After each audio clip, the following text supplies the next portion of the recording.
Muito boa noite a todos vocês. Que bom poder estar na sua companhia mais uma vez. Hoje, quarta-feira, 1º de setembro, e estamos começando um mês. E estamos agora, então, no nosso 18º tema deste episódio, ou melhor dito, desta série especial que nós estamos apresentando, Jesus Restaurador da Vida. Portanto, seja bem-vindo mais uma vez, você que sempre nos acompanha aqui no canal, e aqueles que estão pela primeira vez aqui, sejam bem-vindos também, que Deus abençoe cada um de vocês. Nós vamos colocar já a nossa apresentação, como temos feito aqui, para que então juntos nós possamos estudar a palavra de Deus nesse tema tão especial. Eu tenho certeza que você está aprendendo muito, assim como eu também estou aprendendo, e juntos nós vamos crescendo na graça, crescendo no conhecimento, crescendo no amor de Jesus Cristo, não é? Já pegou a sua Bíblia? Está aí com ela em mãos? Eu tenho certeza que hoje nós vamos estudar um tema muito, muito profundo, muito especial. Aliás, nós já temos estudado esse tema aqui em diversos outros momentos, mas eu creio que sempre é bom a gente rever os conceitos, rever os temas, porque eles, sem dúvida alguma, são para o nosso crescimento, não é? Então, nós vamos estudar vários textos bíblicos hoje, dentro de um contexto, dentro de um tema muito, muito especial.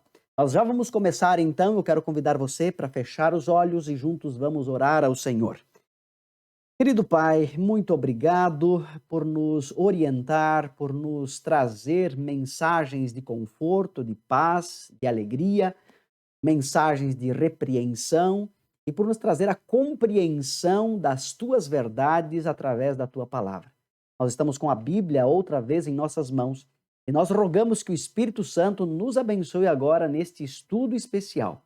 Nos abençoe na compreensão, mas também na aplicação deste assunto. Nos dê, Senhor, a tua graça e paz, em nome de Cristo. Amém. Amém. O tema de hoje, ele como falei, um tema muito profundo, muito importante para ser compreendido, porque, como nós já vimos aqui, nós temos estudado vários temas bíblicos, né? Nesta série, vários temas, vários assuntos, e a Bíblia é um todo. Então não tem como apresentar uma parte da verdade e deixar de apresentar a outra parte. Temos que apresentar a verdade como um todo, né? Hoje nós vamos estudar um pouco sobre o dom da profecia, o que Jesus ensinou, o que Jesus tem a nos orientar através da sua palavra a respeito desse tema, o dom da profecia, tá certo? Nós vamos hoje focar na questão dos verdadeiros profetas. Você sabe que de vez em quando surgem por aí algumas pessoas que se dizem ser profetas e começam a alarmar, começam a falar sobre previsões e tal, e que no fundo, nada disso acontece. Nesses últimos anos, há muitas pessoas que surgiram e cada dia surgem mais pessoas que se dizem ser profetas, usadas por Deus, mas não cumpre-se o que eles falam, não é? Então nós vamos entender hoje sobre o verdadeiro profeta, os verdadeiros profetas. Já que existem falsos profetas, tem que existir o verdadeiro também, né? Não há possível, não tem, como eu sempre digo aqui, não tem como falsificar uma nota de R$ 3, porque nota de R$ 3 não existe. E, portanto, se existem falsos profetas, é porque também existem os verdadeiros. Então, é este assunto que nós vamos abordar hoje no nosso tema, ok? Lucas capítulo 20, do verso 9 até o verso 18, aqui conta uma parábola bem interessante, Lucas capítulo 20, e os versos do verso 9 até o verso 18. E aqui Jesus conta uma parábola muito interessante. Eu não vou ler toda a parábola, mas esta parábola é a parábola dos lavradores maus. Aqui diz a Bíblia, depois você pode ler todo o contexto, e eu quero só ler os primeiros versos. A seguir passou Jesus a proferir ao povo esta parábola. Certo homem plantou uma vinha, arrendou-a a lavradores e ausentou-se do país por prazo considerável. E aí, a partir do verso 10, vai dizer que no devido tempo da colheita, ele mandou os seus servos, né? Mandou um servo para ali recolher o que era seu. o que era devido, porque era uma terra arrendada. Então, deveria pagar o aluguel daquela terra em grãos, obviamente, né? E a Bíblia diz que os lavradores, eles espancaram este servo e o despediram sem nada. Foi enviado um segundo servo, da mesma forma, foi espancado e então foi mandado embora sem nenhum haver. O terceiro servo, e por fim, o senhor desta terra disse: eu vou enviar o meu filho. Talvez o meu filho eles possam considerar mais, talvez eles possam ter mais respeito com o meu filho. O que aconteceu? Não apenas espancaram, mas mataram o filho. Mataram o filho. Não é? Então, o que Jesus está querendo dizer aqui, dentro desta parábola, é que Jesus enviou diversas vezes as pessoas que iriam orientar esta igreja, orientar o seu povo, indicar o caminho certo. E as pessoas, de forma geral, rejeitam a palavra de Deus, rejeitam as verdades bíblicas. Mesmo o próprio filho, e aqui está falando de um contexto dos fariseus, né, do povo religioso da época, que eles rejeitaram até o próprio Filho de Deus. Né? Será que existe hoje este mesmo princípio, ou será que acontece esse mesmo princípio hoje? Vamos entender um pouquinho a respeito desse tema então. A primeira pergunta do nosso tema de hoje é a respeito de quem Moisés e os profetas escreveram. João, capítulo 1 e o verso 45. Vamos para João, um pouquinho à frente ali, depois de Lucas, você já tem João, capítulo 1 e o verso 45. E o texto diz assim: Filipe encontrou a Natanael e disse-lhe: achamos aquele de quem Moisés escreveu na lei e a quem se referiram os profetas. Jesus, o Nazareno, filho de José. Olha só, esse texto demonstra algo bem interessante. Moisés, tido como um dos maiores profetas, e todos os demais profetas, eles escreveram a respeito de quem? Do Messias, o Cristo, o enviado, aquele que viria para morrer pela humanidade. E agora, quando Filipe encontrou Jesus, ele vai e conta para Natanael e diz: nós encontramos o Messias, daquele de quem já haviam sido escrito pelos profetas, por Moisés, já tinha sido anunciado. É ele que está. Olha que coisa interessante sobre a profecia, os profetas, né? O papel dos profetas, anunciar o que vai acontecer para que as pessoas não fiquem às cegas, né? Para que nós, como igreja, nós, como cristãos, não fiquemos às cegas. A outra pergunta importantíssima e interessante dentro desse contexto é: antes de Deus realizar suas obras na terra, o que ele faz? Amós, capítulo 3. Você volta um pouco lá no Antigo Testamento, nos últimos livros do Antigo Testamento. Nos últimos livros, você vai encontrar ali um livro pequeno chamado de Amós. Amós, você vai encontrar aqui então no capítulo 3 e o verso 7. Olha só que revelador esse texto aqui da palavra de Deus. Amós, capítulo 3, e o verso 7. Diz assim: certamente, em outras palavras, Deus começa dizendo assim: não há dúvida do que eu vou dizer agora. Certamente, o Senhor Deus não fará coisa alguma sem primeiro revelar o seu segredo aos seus servos, os profetas. As coisas não acontecem assim de uma hora para outra. Tudo está anunciado. O que vai acontecer, o que já aconteceu, tudo foi anunciado. É por isso que quando dentro do contexto, e aqui nós já vimos isso aqui, quando a gente vê no contexto atual, político, econômico, social, ético, moral, ideológico, dentro da sociedade onde nós vivemos, quando a gente vê todo esse contexto, a gente já levanta a cabeça e já pensa assim: opa, isso aqui estava tudo profetizado. Jesus mesmo já disse que antes da sua vinda seria assim. E se está acontecendo assim é porque Jesus em breve vai voltar. Você percebe?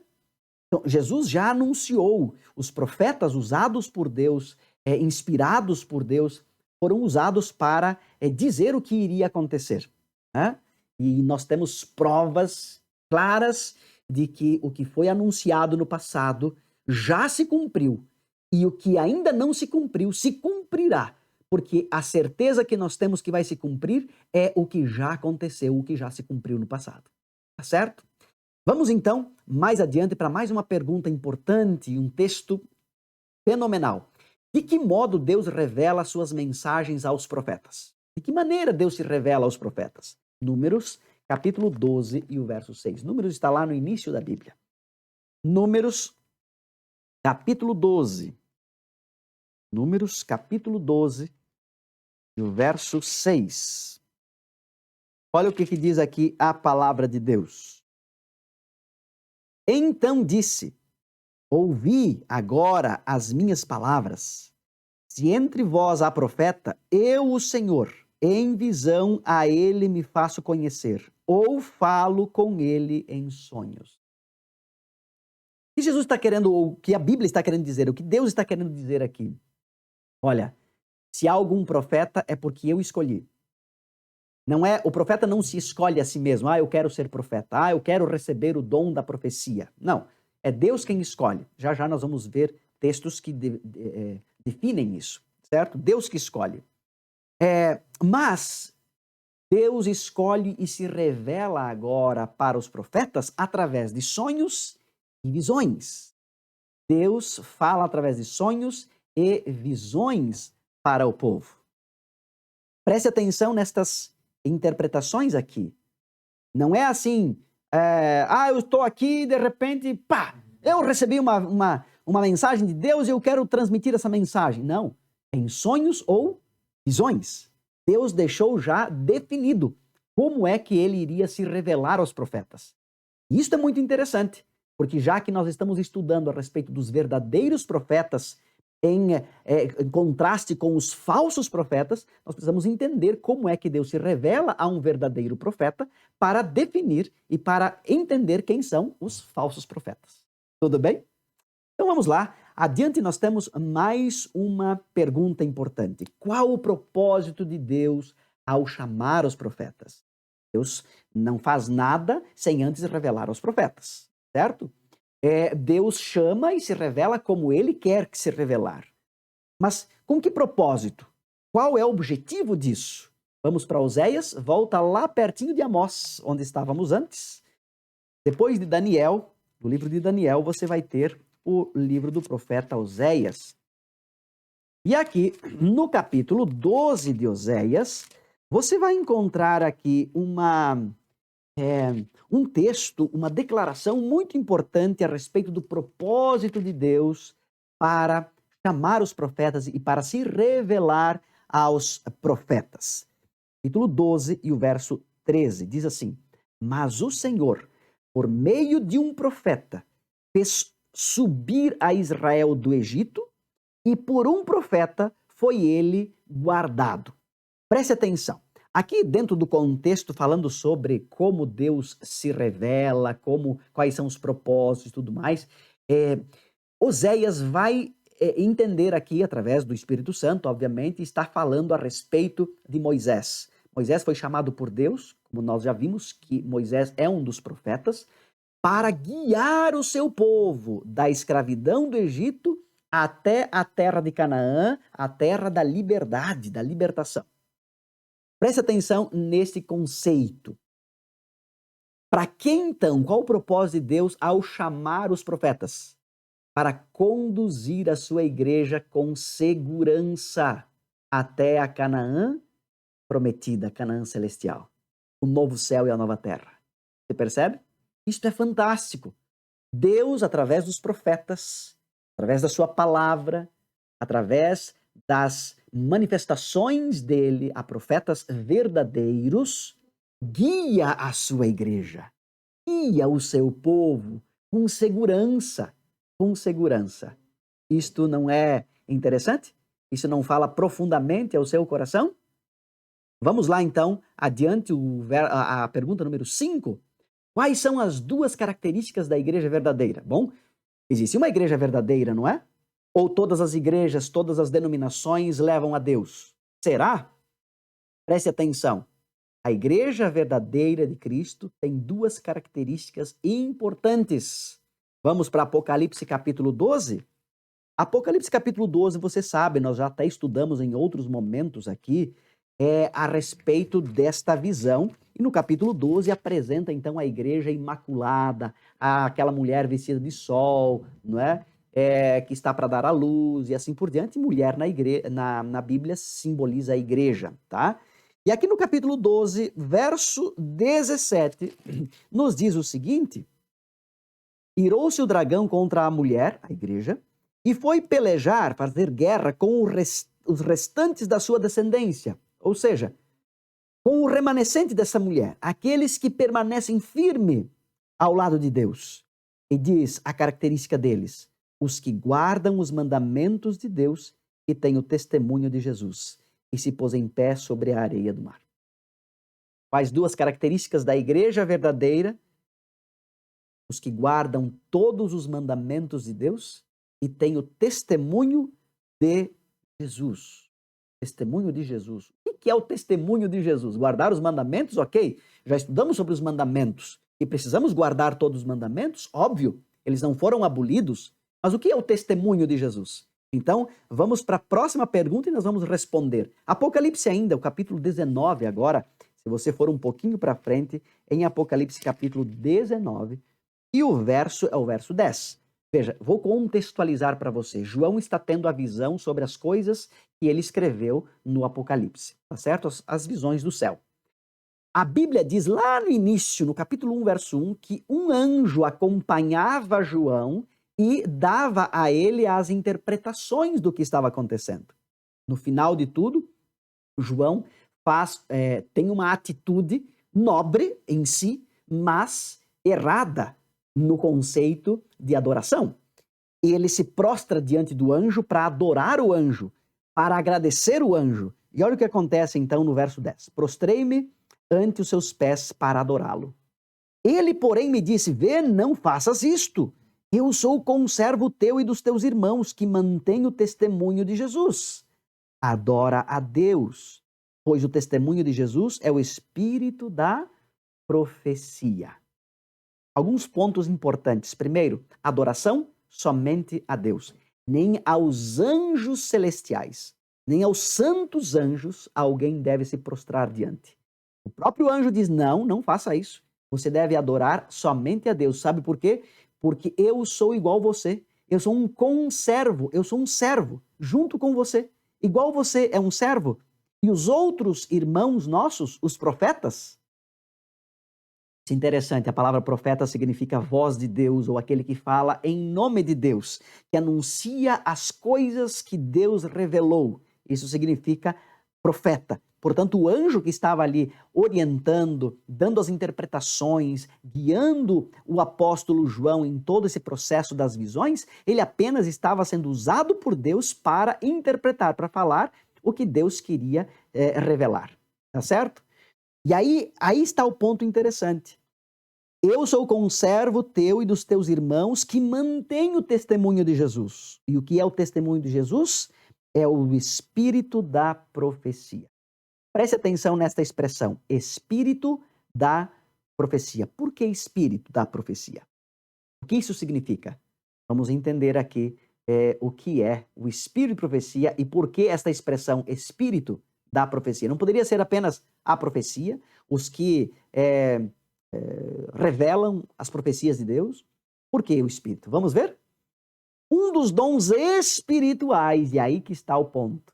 Um dos dons espirituais é o dom da profecia. Por isso, o espírito da profecia, porque é um dom espiritual. Por isso, o espírito da profecia.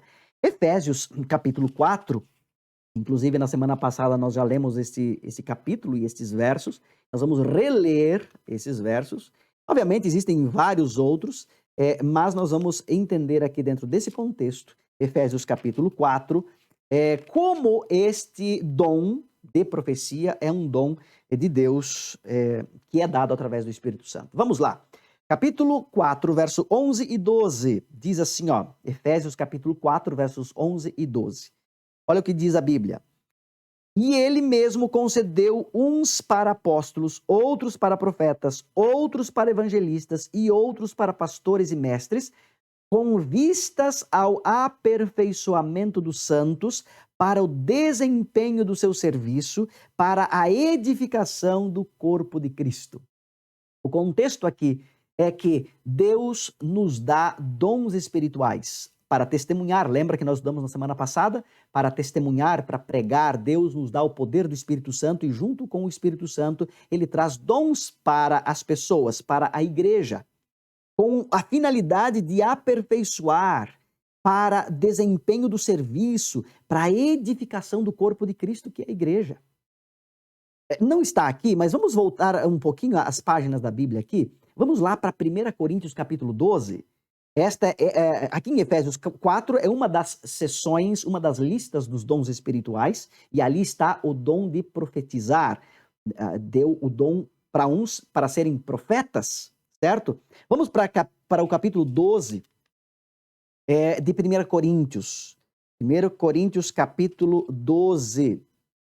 Olha só que coisa interessante. O verso 7, a partir do verso 7 diz assim, ó: a manifestação do Espírito é concedida a cada um visando a um fim proveitoso. O Espírito Santo não dá dons que sejam, vou dar esse dom aqui, se a pessoa usou, usou, se não usou, tá tudo bem. Não, é para sempre um fim proveitoso, como nós lemos lá em Efésios, que é para a edificação do corpo de Cristo, para a realização do serviço na causa de Deus. Verso 8, porque a um é dada mediante o Espírito a palavra de sabedoria, a outro, segundo o mesmo Espírito, a palavra do conhecimento, a outro, no mesmo Espírito, a fé, e a outro, no mesmo Espírito, dons de curar, a outro, operações de milagres, a outro, profecia, a outro, discernimento de espíritos, a um, variedade de línguas, e a outro, a capacidade para interpretar essas línguas. Olha só que coisa interessante aqui, mais uma vez, dentro desta lista, que é a principal lista dos dons espirituais na Bíblia, aqui em 1 Coríntios 12, vai falar também o capítulo 13 e 14 sobre os dons espirituais, mas aqui aparece mais uma vez o dom da profecia, que é um dom espiritual. Portanto, espírito da profecia. O dom de profetizar é um dom do Espírito Santo que é concedido à igreja. Nós já vimos que Deus levanta os profetas para guiar a sua igreja, para manter na linha, né, diríamos assim, no caminho a sua igreja. Portanto, o que nós encontramos aqui é uma manifestação de Deus através dos dons que ele dá à igreja, para que através desta guia do Espírito Santo ele possa nos guiar usando pessoas, certo? Cada um recebe um dom sempre para um fim proveitoso, para a edificação do corpo de Cristo. E ele dá conforme ele quer, certo? Olha o verso 11. Mas um só e o mesmo Espírito realiza todas estas coisas, distribuindo-as como lhe apraz. Em outras traduções tem como ele quer, a cada um individualmente. Certo? Esses são os dons do Espírito Santo, e dentro destas listas dos dons do Espírito Santo está aí, sem dúvida alguma, bem claro o dom de profecia, o espírito da profecia, o dom espiritual. Tá certo? Vamos para mais uma pergunta, então? O que Jesus disse que haveria nos últimos dias? Nós já até comentamos isso, esse é um texto bem conhecido, mas vamos lá para Mateus capítulo 24, o famoso sermão profético de Jesus, Mateus capítulo 24, e o verso é o verso 24 também. Você possivelmente conheça esse texto, e ele diz assim, porque surgirão, capítulo 24 de Mateus, verso 24, porque surgirão falsos cristos e falsos profetas, operando grandes sinais e prodígios para enganar, se possível, os próprios eleitos. Opa, aqui está o ponto. Volto a repetir, se no final dos tempos teriam falsos profetas, significa que no final dos tempos também existiriam verdadeiros profetas. Você entende isso? Bom, dentro desse contexto e desse conceito sobre falso e verdadeiro, aqui fica uma coisa muito bem clara. O dom de profecia, ele foi outorgado à igreja não só no passado, mas à igreja em todos os tempos. A igreja sempre foi conduzida por Deus através de vasos escolhidos por Ele, para que Deus se manifestasse à sua igreja, ao corpo de Cristo. Isso não é fantástico? Isso não fala profundamente ao seu coração? Eu tenho certeza que sim. Eu sei que sim. Eu sei que isso mexe com você. Portanto, se Jesus fala que nos últimos tempos teriam falsos profetas que fariam grandes sinais, milagres, expulsar demônios, e curas e tudo mais, e seriam falsos, enganariam inclusive até os próprios que já tinham se entregado a Cristo, agora saem do caminho verdadeiro, o caminho correto, e vão atrás desses falsos profetas, então significa que tem um verdadeiro profeta. Não é possível ter um falso se não ter um verdadeiro, se não tiver um verdadeiro. Tá certo? Então, esse conceito precisa ficar bem claro na nossa mente. E a pergunta número 9, nós vamos ler alguns versos, porque daí a pergunta é: como eu posso então identificar um falso profeta e um verdadeiro profeta? Como identificar? Como fazer a diferença? Como saber se a pessoa que está profetizando ela é verdadeira, um profeta verdadeiro ou um profeta falso? Quais são as características de um profeta verdadeiro? Verdadeiro. Vamos lá? 1 João capítulo 4 e os versos 1 e 2. 1 João, lá pertinho do Apocalipse, no final da Bíblia. 1 João capítulo 4. Olha só o que nós encontramos aqui nos versos 1 e 2. Primeira característica. Amados, não deis crédito a qualquer espírito, a qualquer um que se diz estar sendo usado pelo Espírito Santo. Antes, provai os espíritos se procedem de Deus, porque muitos falsos profetas têm saído pelo mundo fora. Nisto conhecereis o Espírito de Deus. Nisto, veja bem, como reconhecer se o profeta é verdadeiro ou não? A primeira característica, nisto vocês vão conhecer que é realmente o Espírito Santo que está usando aquela pessoa, que Deus está usando aquela pessoa. Todo espírito, todo ser que recebe um dom espiritual, que confessa que Jesus Cristo veio em carne, é de Deus. Veja, há muitos profetas que saem por aí e dizem ser profetas de Deus, mas que não acreditam que Jesus é Deus.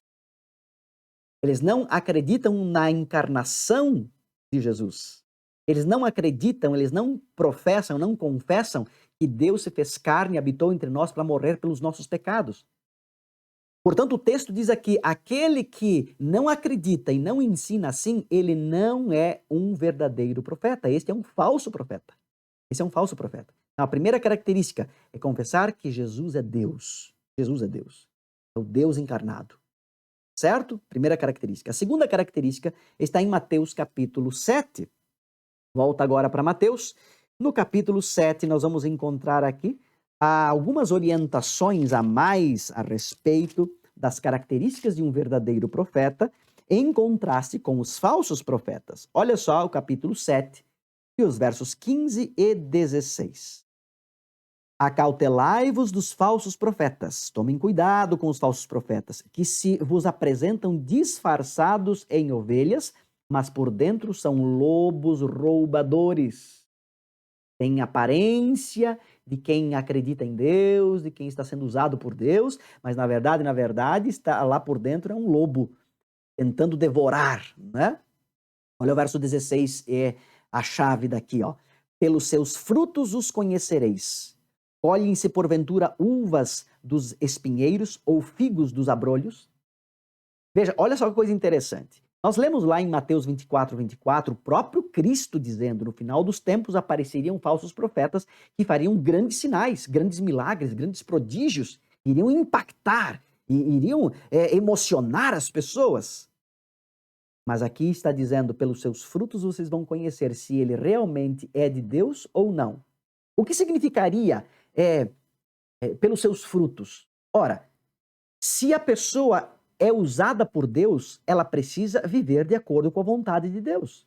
Então, se um profeta aparece para você e ele não leva em consideração o cuidado... Eu vou pegar um exemplo. O cuidado do corpo. Por exemplo, é um fumante, é um alcoólatra, está na prostituição, é alguém que é mau caráter, o nome sujo na praça, deve para todo mundo.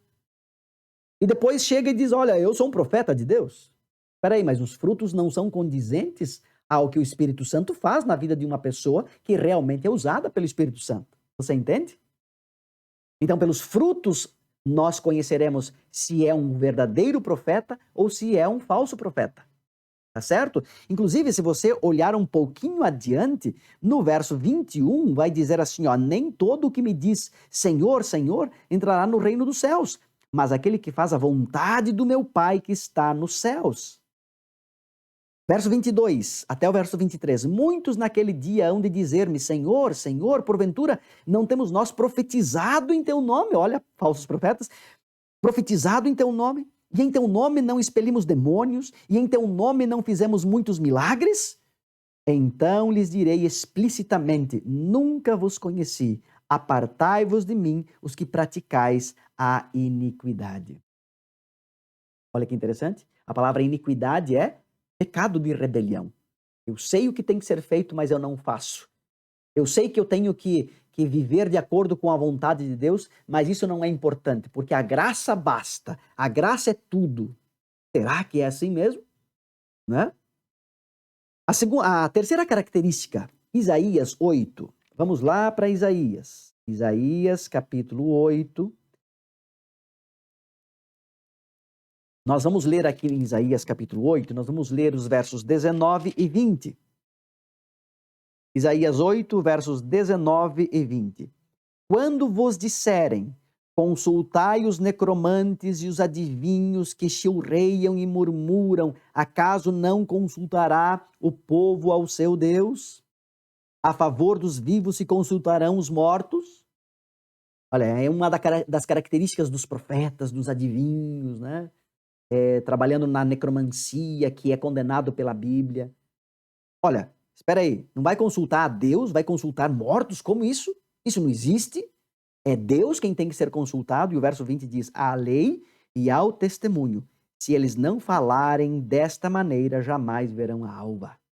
A lei e ao testemunho. Ou seja, tudo que eles falarem dentro desse contexto dos frutos espirituais, tudo que falar, tudo que fizer, tem que estar de acordo com a lei de Deus.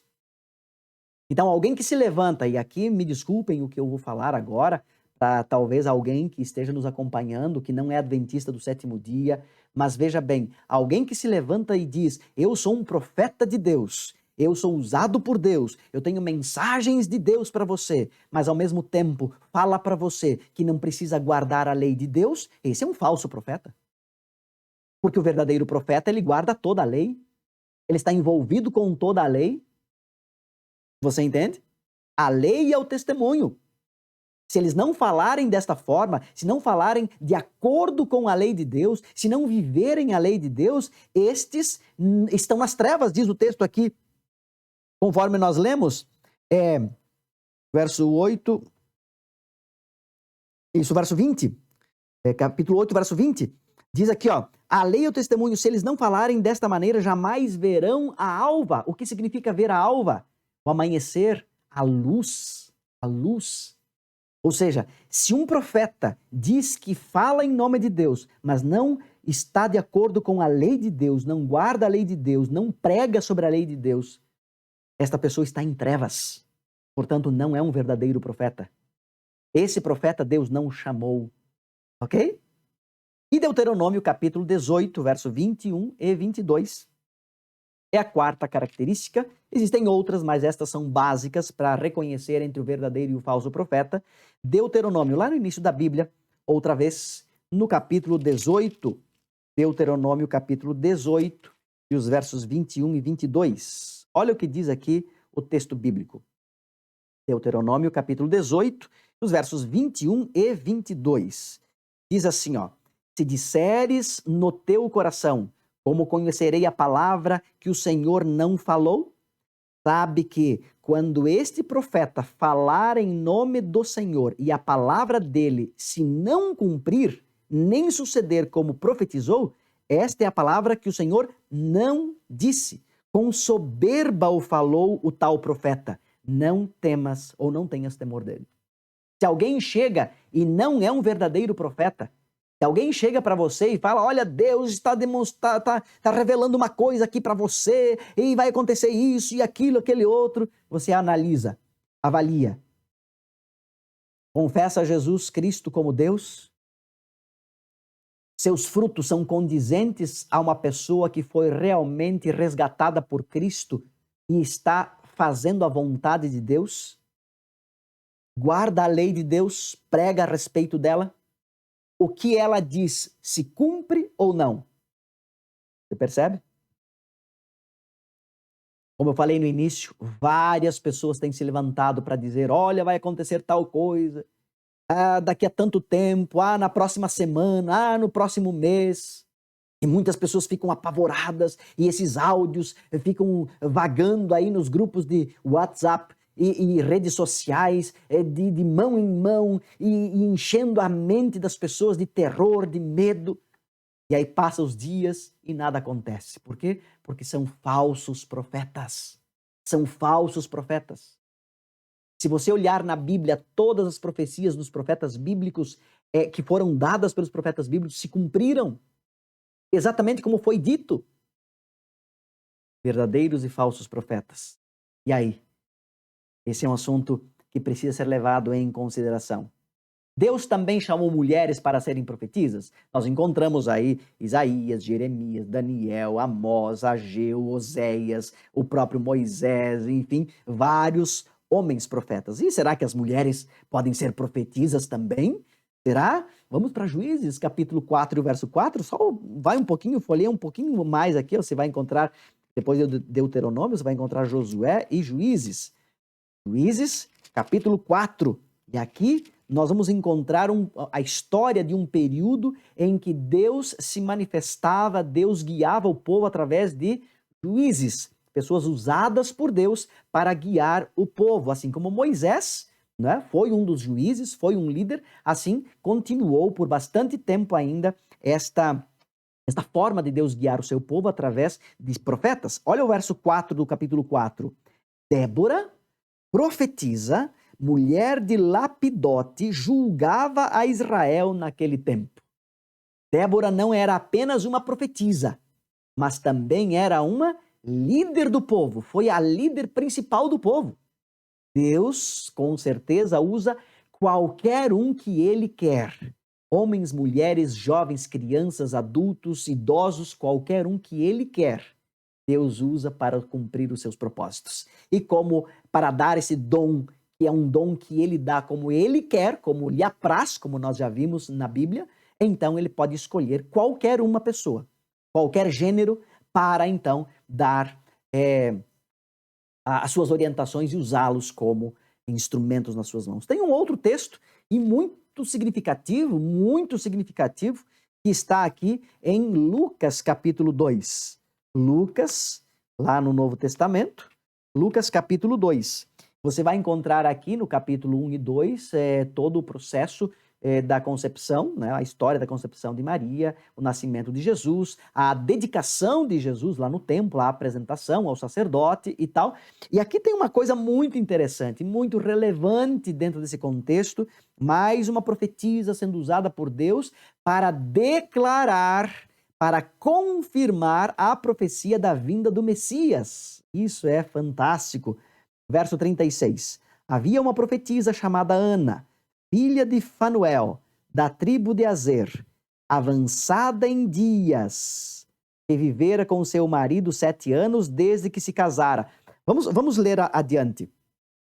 Versos 37 e 38. E que era viúva de 84 anos, uma anciã, portanto, uma anciã de 84 anos, viúva, e diz, esta não deixava o templo, mas adorava noite e dia com jejuns e orações. Ela, como profetisa, estava aguardando a vinda do Messias. pelos estudos proféticos dos outros profetas, ela chegara à conclusão que era o momento da vinda do Messias. E então diz o verso 38, e chegando naquela hora, dava graças a Deus e falava a respeito de quem? Do menino Jesus, a todos os que esperavam a redenção de Jerusalém. Oh, glória, né? Que relevante momento. Esta profetisa, esta anciã profetisa, chamada Ana, foi usada por Deus para dizer, este aqui é o Messias. O Messias prometido nasceu conforme havia sido revelado, havia profetizado, e agora é este aqui.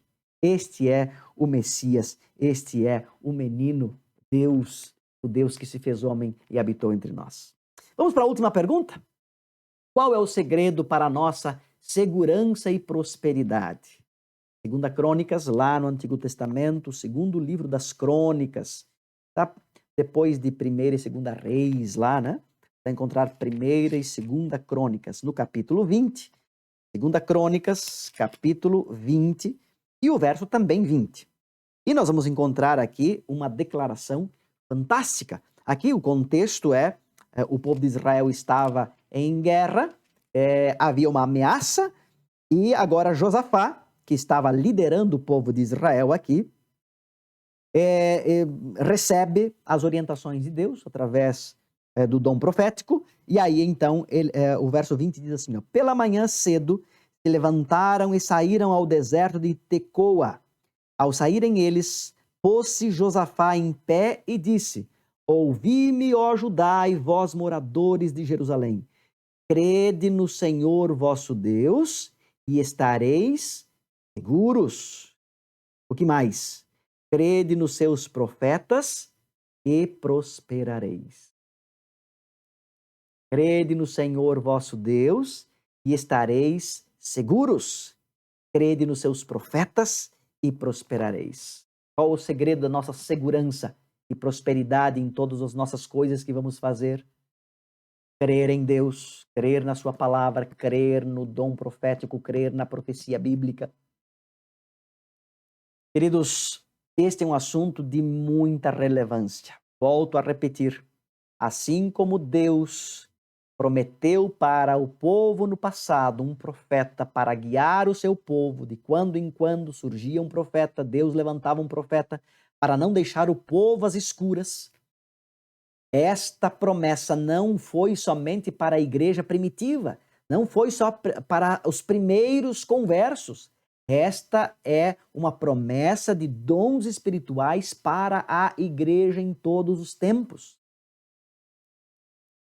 Lembra das características da igreja verdadeira, os que guardam os mandamentos de Deus e têm o testemunho de Jesus. O testemunho de Jesus é o dom espiritual de profecia. Em nome de Cristo, eu quero dizer uma coisa para você. A Igreja Adventista do Sétimo Dia tem uma verdadeira profetisa que passou por todos os crivos das características bíblicas para saber se era verdadeira ou falsa profetisa. Esta senhora se chamava, ou se chama, Ellen Goldwhite.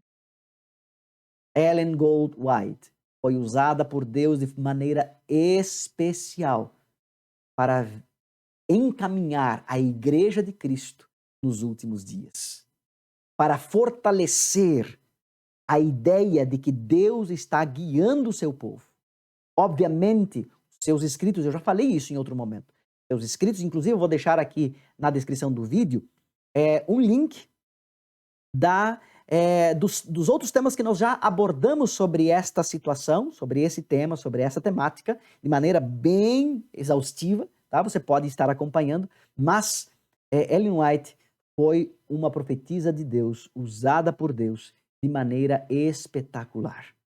Olha, em 1878, neste livro aí, American Biographical History of Eminent and Self-Made Men of the State of Michigan.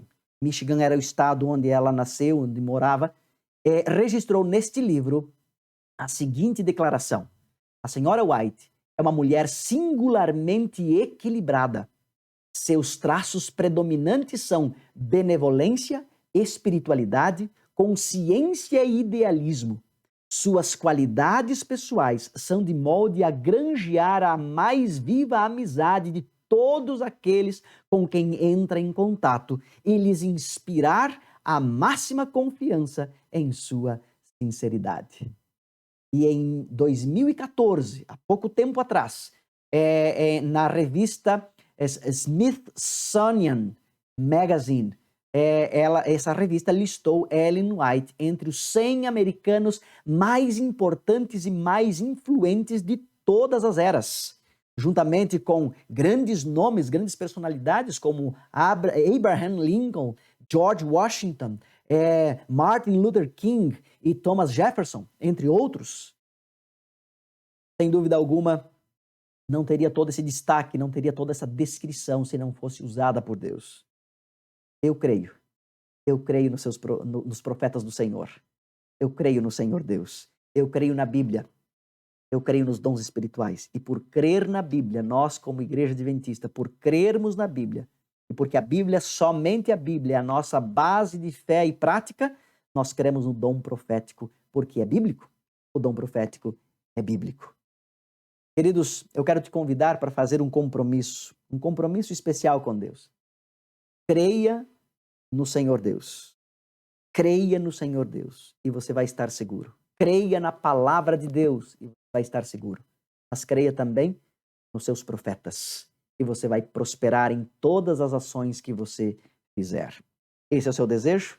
Eu quero orar por você nesse momento para que nós possamos não apenas, como eu disse antes, não apenas compreender esse tema, mas também colocar em prática em nossa vida diária esse tema que é tão importante e é um tema bíblico, como todos os outros temas que nós temos abordado aqui.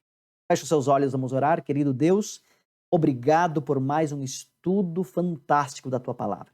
Queremos fazer a Tua vontade, queremos nos entregar a Ti, queremos compreender e aplicar em nossa vida todos estes conhecimentos. Nos abençoe, Pai, para que possamos crer no Senhor nosso Deus e crer nos seus profetas, para estar seguro, para prosperar nos nossos caminhos. Queremos ser guiados pelo Senhor e o Senhor usa pessoas. Usou Ellen White também para guiar e conduzir esta igreja até aqui. Por favor, nos abençoe hoje e sempre. Em nome de Cristo Jesus. Amém. Deus te abençoe grandemente. Obrigado mais uma vez por sua presença nesta transmissão e que Deus esteja sempre com você. Nos vemos na nossa próxima transmissão.